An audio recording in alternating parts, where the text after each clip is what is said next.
Welcome to Meetings in 2028. Before I do anything else, I want to just quickly show you a tweet that came out that someone sent me this morning and help prove to you why you're in the right place. So, I don't know if her name is Unique, it may be, but Unique, Carrie, tweeted at me, I'm a little bummed I will not be able to attend Don Berger's Meetings in 2028 session at WEC18. Last year he was spot on in predicting the decrease in commissions. So, that was one of about several predictions I made last year, and so I'm batting right now. I'm not good at baseball, so like 2% is probably where I'm at as far as accuracy is concerned. So we still have 9 more years to go. Anyway, welcome. I know that this is a post-lunch session, which is always a little challenging, so I appreciate your attendance. I love doing this session, and I love the fact you all joined because you're curious about what's going to happen in the future. I want to kind of do the first thing I do in any one of my sessions. Who here went to my session last year where I did this? Okay, great. Awesome. So what I like to start my sessions off with, was anyone in my session yesterday? Okay, 3 people. Thank you, my fans. Ryan was there. Ryan delivered coffee to the session with me. He's one of the volunteers here at MPI.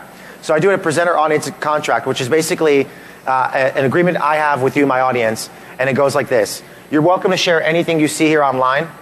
You can find me on Instagram and Twitter. My name is spelled Dan, pronounced Don. It's an Israeli name, at Don Berger. And you can stop me anytime with questions. I'll repeat the question once you ask them so that everybody hears them. And if it's kind of irrelevant or I want to talk about it later, I'll just say that. But please don't let that stop you from participating. In the session I did yesterday, there was such tremendous audience participation that I think people got just as much, if not more, value out of it because of that.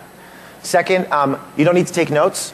If you want these slides, you can find them on SlideShare. I'll tweet out the link later.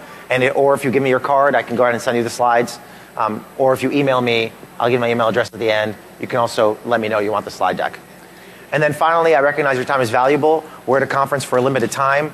You can walk out at any time if this is not pertinent to you, if it's not interesting to you, if you have a meeting, if you have a phone call, whatever. If you're on your phone, no big deal. That's fine too. I understand we live in a world where our attention is required in multiple places at the same time. So if you're on board with this, can I get a thumbs up? All right, cool. Let's get started by telling you just a little bit about myself. I'll tell you about myself for a second, then I'll tell you about my company for a second, and then we'll talk all predictions and trends for the next 10 years. First and foremost, I'm a participant. I've been going to meetings and events for my whole life, whether it was a demonstration when I was younger with my mom, to a music festival when I was in my 20s, to going to industry events right now. I'm also a planner. I used to run an association with 10,000 members and 30 programs a year. I used to do meetings and events for a member of Congress, so I've been in the shoes of most of you. By show of hands, who here is on the planner side? Keep your hands up. All right, it looks like 50% in the room. Who's on the supply side? Okay, we have about a 50-50 mix, which is awesome. Pretty representative of MPI. Speaking of suppliers, I'm a planner turned supplier. I run a company called Social Tables. Any customers of Social Tables or users of Social Tables? All right, cool. There's about a dozen of you. Thank you. And then I'm a believer. And probably the thing I'm most proud of. I love our industry. I love the power of meetings and events. And I really believe that, as we'll see in the predictions for the future, that the time for face-to-face is now, because digital media has completely eaten up most of the time we have. And the value we're giving hotels and venues through group is becoming more and more valuable. So at Social Tables, we have a pretty basic mission statement, and that's to connect the hospitality industry through effortless technology that creates more successful face-to-face events. And the 2 words I'll say about Social Tables, I started the company in 2011. We're in DC. Any Washingtonians in the house? Anybody from the DC area? All right. Thank you. Shout out to the 4 people from Washington. We have about over 100 employees, and we've raised about $23 million from venture capital firms. And the reason I like to show that off is not because I'm necessarily proud of it. In fact, it causes me a huge headache. It's because I think it's important to understand, to follow the money in our industry. Understand where is money being invested, and so that we can understand what people are interested in. Because if people are investing in event technology today, that means they're seeing something that we may not be seeing. So if people are investing in artificial intelligence, that means it's probably going to take off at some point. And at Social Tables, we offer a full event management lifecycle for hotels, suppliers specifically, sales software, marketing software, what we call distribution, as well as services. You've probably seen our diagrams before. We're in about 35% of hotels in North America. And then for all the planners in the house, we give all these tools away for free. So you can go on Social Tables right now, sign up for a free diagramming solution, free seating, whatever you need, and also check out our search engine, which has about 12,000 venues with floor plans in it, if you're a more technical and visual planner. Okay. Oh, that wasn't supposed to be there. Okay, I'm going to start over here. So the industry we're in is changing in front of our eyes. And when I say that, I mean the hospitality powerhouses are going after the industry's third rail. And when I say the industry's third rail, I'm talking about commission.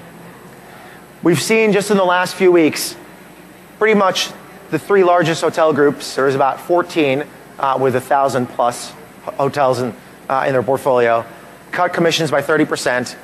At the same time, we've seen some chains increase their commissions. Anybody know which chain? Preferred did that, right? But that's not a chain, it's a GSO. But good. Red Lion. Red Lion just went from 10% to 11% on group commissions. So they're seeing an opportunity when everybody else is seeing an opportunity. It's really interesting to see that. Also, other chains have renewed their commitments to third parties. And hotels themselves have been investing in direct booking technology. So they're saying, you know what, we don't need these third parties necessarily because we can take that money we're paying for booking and invest it in technology or invest it in our own sales force.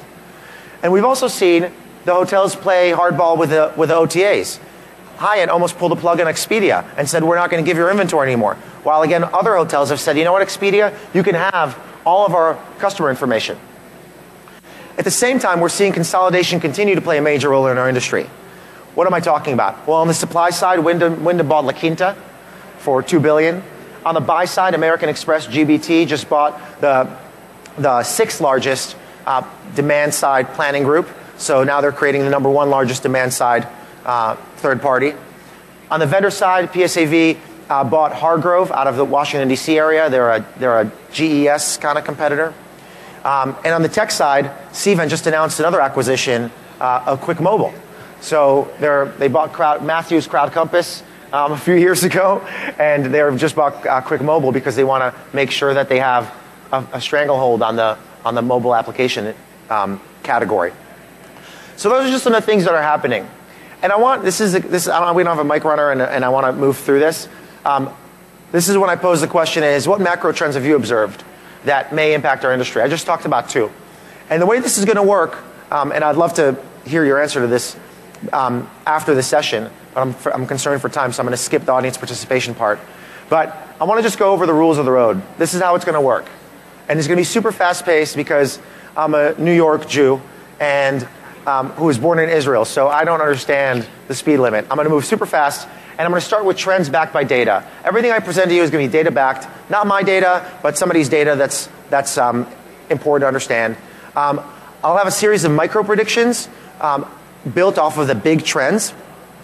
And then the predictions that I talk about are generally sorted in happening now to happening later, and from the least absurd to the most absurd. And at the end of each of these sections, there will be a big macro trend at the end, kind of putting it all together. And if anything, this is meant to excite you and not scare you. So I just want to make sure you know that. All right, you guys ready? Okay, I think there's one person ready, based on the audience response. Okay, so the industry's power players are more sophisticated than ever financially. So if you look at this graph, it's basically looking at the global hotel transactions happening, and you can see that during the recession, how much hotels are changing hands. It kind of dipped during the recession, and now we're seeing more and more transactions happening. So what happened is hotels used to be this kind of mom and pop. Venues still are, by the way, right? Venues besides like the big SMGs and stuff, like convention centers, they're a mom and pop. But hotels used to be a mom and pop thing. It used to be small business, right? It used to be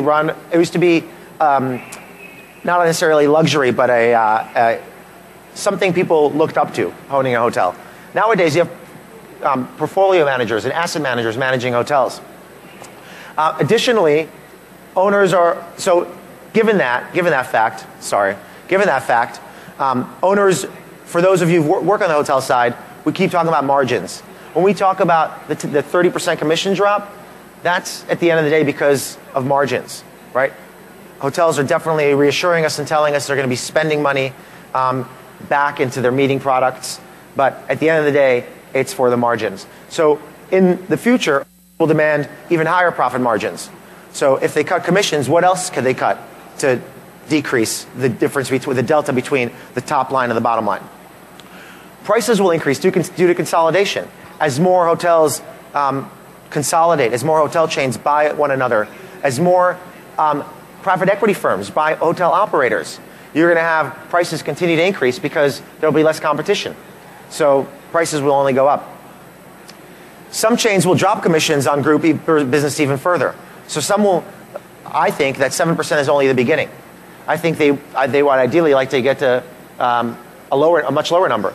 But did you know that actually hotels charge commission if a corporate chain gives a group lead to a hotel property? They charge them commission sometimes, much lower than 10%. But the corporate charges commission for leads they source. And that's sometimes around 4%. I think some chains will double down on the third-party relationships and say, you know what, my money is more worthwhile going to a third party to outsource all my group business as opposed to me investing in my own marketing strategy. So that might happen too. And this is something that we haven't seen yet, but I think private equity, the really big players when it comes to money, will start moving into the events industry. And I think we'll see consolidation happening with event planning firms. So we've seen that happening in the DMC world, right? Allied PRA and other DMCs have purchased small DMCs and consolidated. That hasn't happened in catering so much because catering is super local, but I think it can happen in event planning firms. So when you have, somebody's wedding and event planning company, somebody's meeting planning profession, they can buy that, just like that's happened in doctors' offices. When you go to doctors' offices, it's most likely owned by a group of financial investors, not just by the doctor anymore. So that's all this means that there will be seismic shifts to our industry structure. And generally speaking, when seismic shifts happen, they happen because of business model shifts, not because of other things. So we're seeing the business model shift where different people are caring more about the money than they used to. Okay, new ways to travel are changing behavior. This graph right here shows us the difference between the cost of an Airbnb booking and a hotel booking by city. And as you can see, Airbnb is much cheaper than a hotel. So it's no surprising that it's competitive. And it's not just competitive in the United States, it's competitive all around the world. The other thing that's happening is that Airbnb this is a graph that's showing us the number of listings on Airbnb. And we can see just how much the listings have grown year over year. So by 2018, or by the end of this year, we should have over 50 million Airbnb listings. So think about it.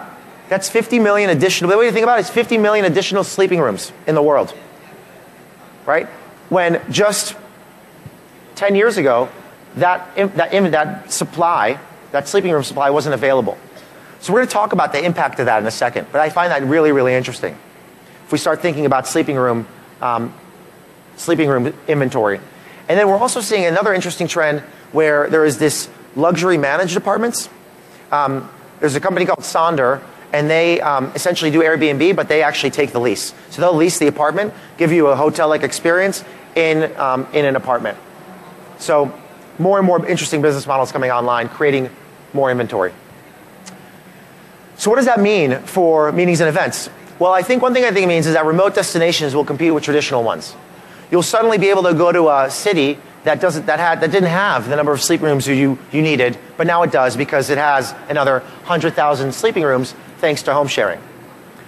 And home sharing will add inventory in every corner of the globe.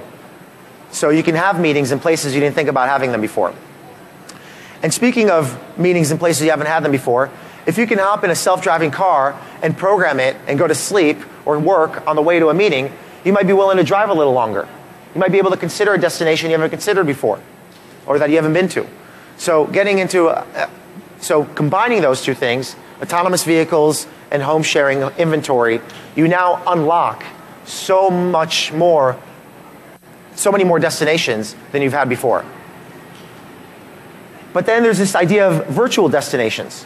What if you can actually just go online and experience something using some new computing platform that you haven't been able to experience before? What if there was a CVB for an online destination? an online meeting room, a virtual space. And now when you go to a trade show at MPI in 10 years, somebody will be representing something that actually is not a physical asset, but a virtual asset. So all this means that events could happen anywhere, even on a budget, because the commoditization of autonomous transportation, because the commoditization of hoteling and sleeping. So speaking of new computing platforms, we've been in this era of the mobile device for quite some time. In fact, if you look at the last 4 decades of computing platforms, it started with the desktop in the 80s, it moved to the web in the 90s, the mobile phone is introduced in the mid-2000s, but we really haven't seen a new computing platform emerge that is as ubiquitous as one of these things, right? When we see these things, they're ubiquitous, everybody's got them. But what is the next computing platform? Is it going to be glasses? Is it going to be a watch? Is it going to be a microchip? We don't know. But we're in for a change because it's been too long. So who knows what will happen. Maybe there'll be several computing platforms introduced at the same time. But something's going to happen that will become as ubiquitous as these devices. And in fact, if you look at smartphone penetration across the entire last decade or so, you can see that pretty much there's no available market because it's pretty much 100% penetrated. So you can't ship new phones. You can ship to net new users. You can ship new phones, but not to people who haven't had them before. So you can see the growth rate of smartphone shipments, of new smartphone shipments, decreasing precipitously up until pretty much 0% in 18. And investments, like I said before, I talked about social tables getting some money. Investments are being made in things that we don't even understand yet, like blockchain. Now, I'm not going to bore you with what blockchain means, but what I do want to show you is how much money is being invested in blockchain over the past few quarters. And basically what this means is people are dumping money into technology that we still don't understand, we still don't have a use case for, which I'll introduce one in a second. We don't have a use case for it yet, but it will become ubiquitous because it's kind of inevitable. It's almost like banks that are too big to fail. So what does all this mean? Well, if we have some sort of augmented or virtual reality device that's not clunky and awkward, then site visits might not be necessary. The average event requires about 2.4 site visits to actually close, whether it's site inspection, site visit, and so on. Maybe that'll decrease to 2.2, 2.1, 1.8, 1. And what does that mean? Well, it means that hotel sales professionals will suddenly have more time. Meeting planners will suddenly cut their budgets because they don't have to travel as much to do inspections and site visits. Right? We can probably reallocate that money, reallocate that time. And I think what's really interesting is thinking about how are we going to redesign our jobs. So do catering managers become experience curators? Do salespeople become meeting consultants? Do audiovisual experts become learning experts? We'll have to start redesigning the jobs that we have in this industry because of the things that will be done automatically for us. Telepresence will be hyper-realistic. We have 200 people in the audio and in the virtual audience. What if we saw people sitting in these chairs, filling them up? The way we experience events will change. Right now, when I walked in the room, most of you were on your mobile devices. Well, what if you don't have a mobile device anymore and you have some sort of other device, and instead of doing this, you're doing this? So the way we experience events will change. We may not look at our phone for Quick Mobile or Crowd Compass by Cvent. We might actually use something else. So what does that mean for the event app? Will it just disappear? Will it become ubiquitous with the experience we have with our new computing platform? And the blockchain, just real quick, is a way to validate. It's a general ledger where you can validate transactions. So the biggest problem we have in our industry is the lack of trust that exists in it, right? What's the budget? I can't tell you. Who's the client? I don't know. Is it available? You tell me. That's the constant back and forth. That's why 40% of RFPs require follow-up. So what if the blockchain was used to validate the information we give parties? So you know for a fact that you're going to get that meeting room, you're going to get that group, that block on that floor, and you're going to get that time guaranteed. Or what if the supplier professional knew that you had that budget, that you really did that meeting, that you're not BSing your way to a hosted buyer program? So all these things mean that the phones won't be our most prized accessory in 2028. Something else will. And it might be several things. You guys doing all right? Okay. Only one person's doing okay. Hopefully it's the same person who said they're excited. All right. We're entering a new industrial revolution centered around artificial intelligence. If you look at this is from, I love this graph. It's from Yuval Harari's book, Sapiens, which is an awesome book. And basically, for anybody who likes to understand science in layman's terms, it's a great book that pretty much summarizes the last 250,000 years of human development in about 300 pages. And basically, he talks about how over the past 200,000 years, we've developed. And what started out as a modern human and then evolved to the cognitive revolution where our brain got bigger and we started using tools. And then we started growing stuff and having livestock and domesticating animals. And then we had the scientific revolution, which included everything from the industrial revolution and the information age and all that stuff.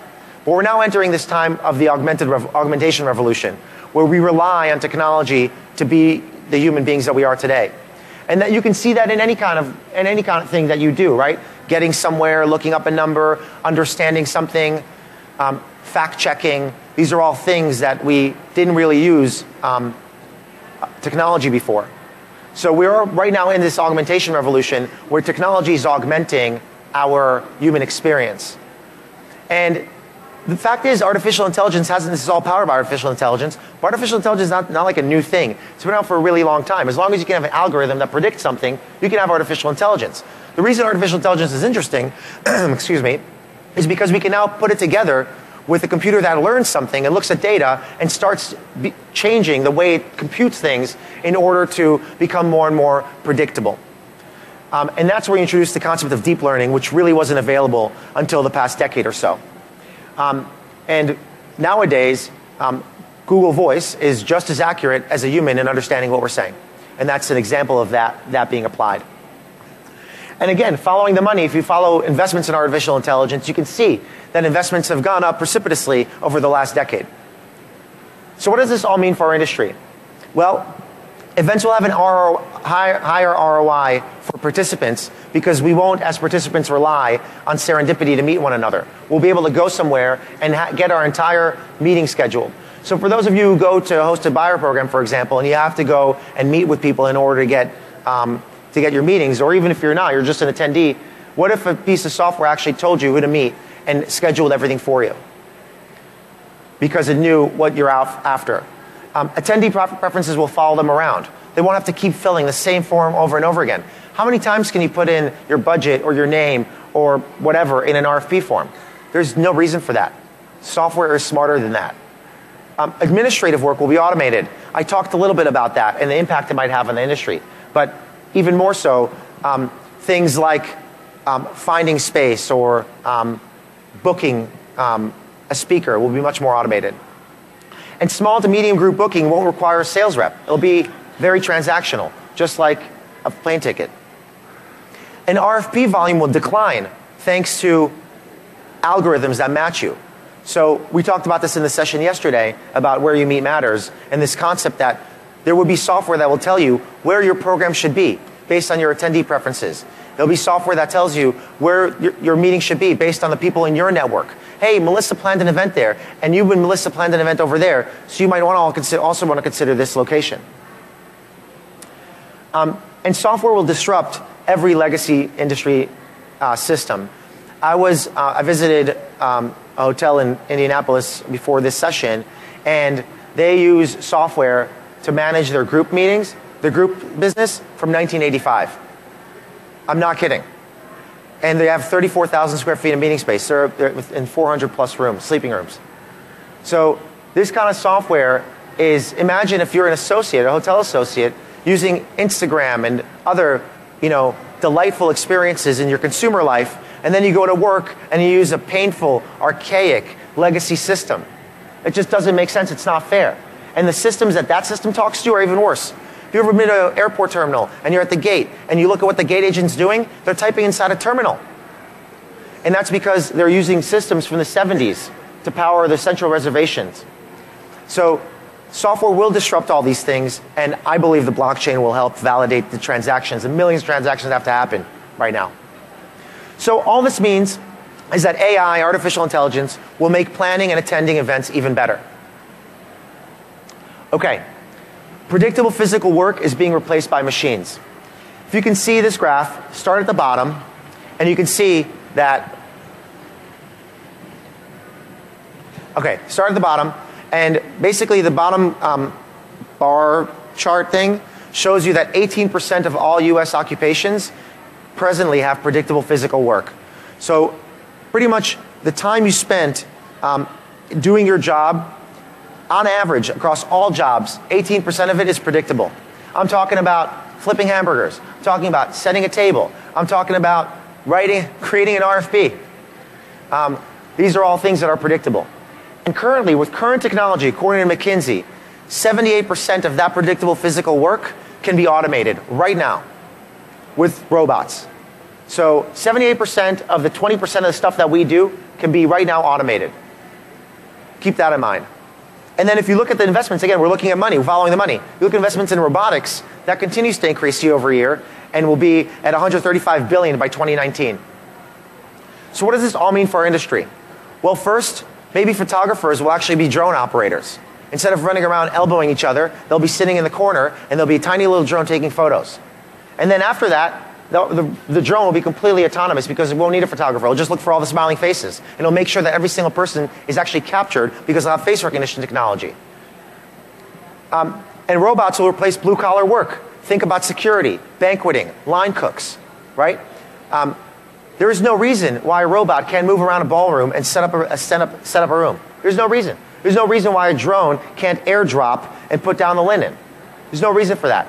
Right now there is software that can go, there are robots that you can program and they can walk around your office building and look for leaks, broken windows, check IDs, and all these things that don't require a human. Given the importance of security, why don't we invest that kind of, why will we not seek that kind of investment in events and meetings? And interacting with robots will become socially acceptable. I recall being at an event and there was a robot and everybody was like laughing with it and like, kicking it and trying to dance with it. And because it was weird. But if I put a phone in front of you and told you you're going to be on this device 5.9 hours a day, 20 years ago, you would have laughed at me too. And drone shows will be the new fireworks. So instead of getting fireworks, which are just like so played out, like how many times have you seen the same fireworks show? And we saw the Olympics, right? We saw the power of drones. Imagine if your event producer could put on a drone show as opposed to a fireworks show. So all this means is that focusing on the customer will be more important than ever. Because if you focus on the customer and focus on the experience and focus on saving the money, then you will create the experiences we try to aim for, which is the entire theme of this event. And there's a new generation entering our industry, bringing its own values, right? Just look around the room. It's a very diverse audience, age-wise. And transparency will be one of our core values. So new generations are bringing in their own values, and they value understanding how things work and why things are. So transparency will be par for the course in our industry. And sales professionals will be measured by the success of their meetings and programs, not by the amount of dollars they bring in. Because guess what? Successful programs bring in renewable business, which is much cheaper than finding new customers. And diversity and inclusion, or D&I, will take center stage. Just yesterday, we saw Amanda speak about sexual harassment in our industry. And the fact is that our industry needs to discuss these things, and it really hasn't in a meaningful way. So I'm glad that conversation is starting. And clients will make business decisions consistent with their own social values. So you may not actually book a hotel or work with a planner because you don't, or with that planner's company, because you don't agree with that company's values, and that's okay. So at Social Tables, I'm very proud of the work, that advocacy work that I do, and I take that position not because I believe it's the right thing for my employees and what's good for the business. And I don't do it because it's what my employees want. It just so happens it's what my employees believe in too. So the industry will go through a culture shift over the next 10 years, and we need to embrace those new ideas, and we will have to embrace those new ideas. The DNA of events is changing as face-to-face becomes more coveted. As you can see, in 2017, we had a 0.3 hour increase of time spent in front of digital devices. So each of us, US adults, spend 5.9 hours per day with digital media. That went up from 5.6 the year before, from 5.4 the year before, and you can see it's gone up 0.2 or 0.3 hours every single year for the past decade. That's going to continue to increase. So that will impact events for sure. And here's my favorite chart of my entire presentation. It's the value of a pilot versus the value of a flight attendant. And as you can see, that as technology takes over what humans used to do, the value of service increases while the value of technical rigor plateaus. In other words, it's more valuable for an airline to have a great flight attendant than it is to have a pilot that knows to do more than just fly. Because pilots can pretty much do everything. Even landing and takeoff, by the way, can be automated. It's not, but it can be. Are basically doing work that is programmable, while flight attendants are the ones that are making your experience delightful. So, can we still talk about the pay gap there, though? Right? Pilots make 3 or 4 times as much as flight attendants. So I guess the airlines didn't get the memo yet, but they will. And the same thing will happen in our industry, where frontline staff and concierge staff and volunteers are going to be the most important faces we have in our events. So what does this mean for our industry? Well, influencer marketing, the idea that you pay people to push an idea out who you may not know are actually advertising, will play a role in driving attendance because we look at each other and we look for inspiration from one another. So if I know that Matthew is going to an event and he and I are friends, I'm going to go to that event and I follow his lead. That's going to become more and more important as our industry becomes more connected. So influencer marketing, you might have MPI actually reach out to some of you and say, hey, come to this event because we want to make sure your network comes too. Festivalized events, or experiences as we call them here, will be the standard because people don't remember anything else other than that time and that place. Corporate user conferences will replace association events. And this scares the living daylight out of me. But the reality is that nowadays there is more and more competition for attendance at events, and it's driven by corporations. Right? The biggest sales meeting in the world is not by the National Sales Rep Association. It's by Salesforce. Right? The fastest growing event conference is not MPI or PCMA. It's CVent. So we're seeing user conferences being hijacked by corporations. What does that mean for consumers? How do we ensure that competitors are represented in these places? Right? If I have a competitive CRM to Salesforce, am I going to go to Dreamforce to pitch it? I have to, otherwise I'm missing out. But how do you know that I'm getting that opportunity? And similar events will consolidate. I think we'll see consolidation with events. So we'll be able to actually, if there's 2 meetings happening that are kind of similar, we'll consolidate. We've seen that a lot happening in the media space.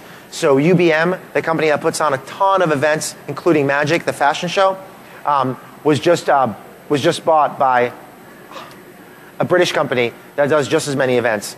So we're seeing consolidation happening on the consumer side of events as well. So shows will start merging. You don't need a special event show and a special live event show. They can be the same thing or back to back. And large events will start warehousing smaller ones. The concept of meetings in meetings. So participants' attention will be a planner's most sought after asset because there is so much competition for the most coveted thing we have and offer is time. Okay, I think this is the last one. The event planning profession is entering prime time. So right now, I think this is our moment. And you can see with the rise of hospitality, the rise of travel, the rise of curriculums of meetings and events all around us. So the profession is entering prime time. And I believe that in 2028, our profession will be more respected.